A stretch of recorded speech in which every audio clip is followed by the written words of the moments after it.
Good morning, students. In the first part, we have studied about the tissues. That tissue are of two types, plant tissue and animal tissue. Further, the plant tissue further divide into two parts, meristematic tissue and permanent tissue. Okay, we have studied in the earlier part, we have studied about the meristematic tissue. That meristematic tissue further divide into three parts, apical meristem, intercalary meristem and lateral meristem. Get it? Now permanent tissue. Now today we will study about the permanent tissue.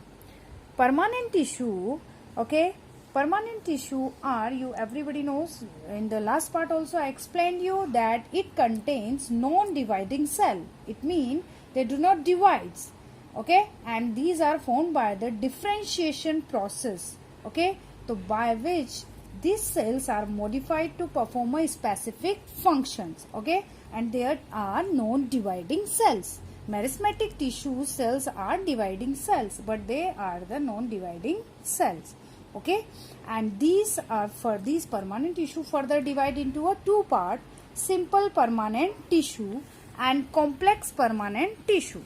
First, see the simple permanent tissue. Simple permanent tissue further divide into a two parts, okay, on the basis of firstly simple protective tissue and simple supporting tissue. Simple protective tissue, it means it protect the tissue, okay, and simple supporting tissue, it means they support the plants, okay. The simple protective tissue, what is the, it's a epidermis, okay. Epidermis is the simple protective tissue of the plant, okay. So first let's see the epidermis. What is the epidermis? The epidermis, it's the outermost layer of the soft parts of the plant, like young stem, roots, leaves. It is the outermost layer of, okay, जितने भी parts होते हैं plants के, उसकी outermost layer क्या होती है? अपनी एपिडर्मिस होती है, okay. Let's see the structure. What is the structure? You can see, okay, single layer of cell. It's a single layer. It is made up of a single layer. What it is? It's a single layer. Cells are arranged here. It's a epidermis, okay. It's a single layer, okay, and it's a protective layer. क्या करती है? Protect करती है. It's a single layer of cells and it protect all the parts of the plant. Get it? Okay. Now you know that some different plants found in the different habitat, okay.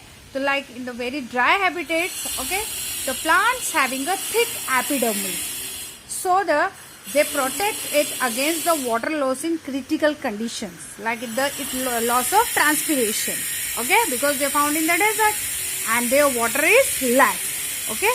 So in the desert plant, epidermis found thicker, okay. Get it?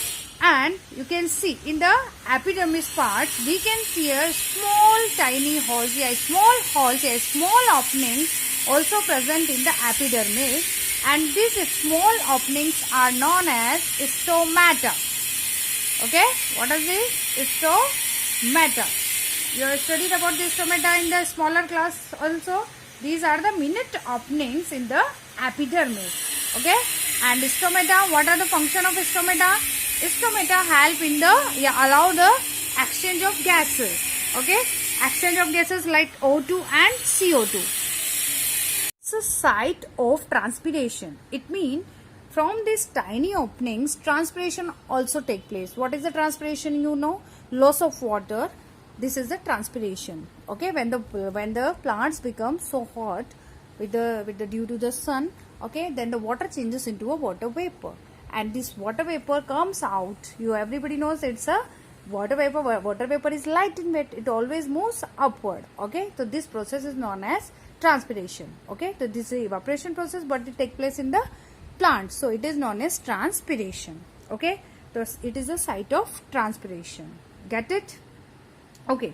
Up now next, simple supporting tissue. Simple supporting tissues are bark or cork. You have studied, you know, the bark or cork. Bark you have studied in the cell chapter, okay.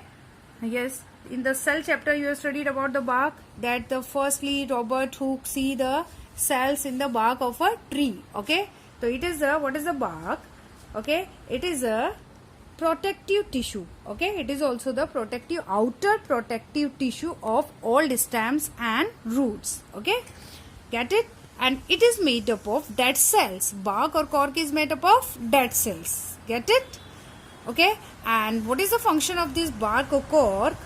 Okay, it help in the impervious of water and gases due to the presence of suberin. Okay, it mean in the bark cells. Okay, in the bark cells depositing is there some substance like suberin. A substance is depositing on the bark or cork, and this substance is known as suberin.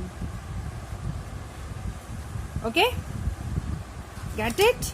And it prevent the entry of the microorganism. Okay, this is the function of bark or cork.